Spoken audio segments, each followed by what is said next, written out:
Hey guys, that Cinephile guy here. Today's review is on Terminator Genisys, the fifth film of the Terminator franchise. I'll start off right off the bat by saying I kind of hated this film. It was pretty bad. It kind of hurt this one. Basically, there are two main problems I had with this film. First one is that it was basically a massive rehash of what made the originals great. Um, you've probably noticed in the trailer, you've probably noticed this in the trailers, but most of it is, well, at least the first like third of it, is basically taking the great moments of the original and just putting them into this film for no other reason other than the fact that it's a Terminator film and we have to have these things in there, and sort of just to act as some sort of nostalgia, which doesn't work. It doesn't work like that. Basically, there's a lot of like one-liners like "Come with me if you want to live." Like that line is thrown in there for no other reason, but because of the fact that it's a Terminator line and we need that in our Terminator film. It's just delivered with no impact, no feeling or anything. It's just okay. Let's chuck this iconic line in there because we need to. Doesn't help the plot or anything, whatever. Um, and yeah, there's a lot of sort of similar callbacks to the first film. Like the first, I'm gonna say half of this film is basically the first half of the first film. Um, and I think that the filmmakers thought that they were trying to pay homage, like cleverly play homage to the originals, what made the originals great. But it's not. It just comes across as being lazy, and it just doesn't work. It doesn't work like that. You can't just take it all the same thing from those those things that we look up to as great. You can't just take them like that. You have to do something with it. You can't just chuck them in there just because. So that was my first main problem. The other main thing is that most of the film is just characters telling us what they're doing and what's going on, but never telling us why they're doing it or why this is happening.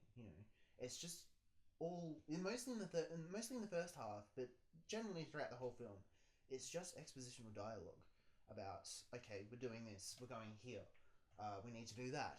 No, no, no, no. And you don't need that. The first ones, I hate to keep sorry, hate to keep sort of comparing them to the originals, but this film does it itself. So I don't have a choice because the film does it. Yeah, the originals did that, but they didn't have to do loads of expositional dialogue. They sort of took 2 minutes to do something that this film takes half an hour to do, kind of thing. And that's the main thing. That's the main difference about it. And I've seen a lot of talk about this film kind of being the sort of epitome of what's wrong with Hollywood blockbuster products these days. And it is. It kind of is. It's pretty much everything that we've sort of come to expect from your average blockbuster. And this is it. It's just sort of soulless, hollow, know, just a thing that doesn't have any lasting impact. It's just something forgettable. Um, but yeah, it's just really blandly done. The actors are bland. Jai Courtney, who is possibly the most blandest actor working right now, for some reason keeps getting work for some reason. Yeah, he when he's not being bland, he's just whining the whole time about stuff. Yeah, Amelia Clark is okay as Sarah Connor, I guess, is nothing amazing. She was better in Game of Thrones, obviously. The best thing about this film, though, is Schwarzenegger. It's kind of mostly the reason that people are coming to see this because Schwarzenegger's in it and he wasn't in the last one.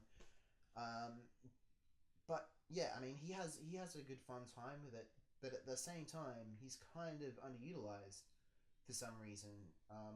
I don't know why they thought it was a cool thing to do to underutilize the Terminator in your Terminator film.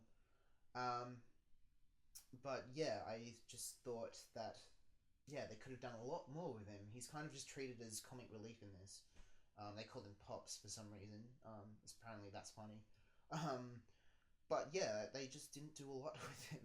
Um, but yeah, I think, like I mentioned before, this is just sort of another soulless, not fun exercise in just laziness and just, turn your brain off action. I mean, the action isn't even exciting. I mean, it's okay, it's serviceable, but it's not fun to watch. It's not exciting, and if it's not, then what's the point?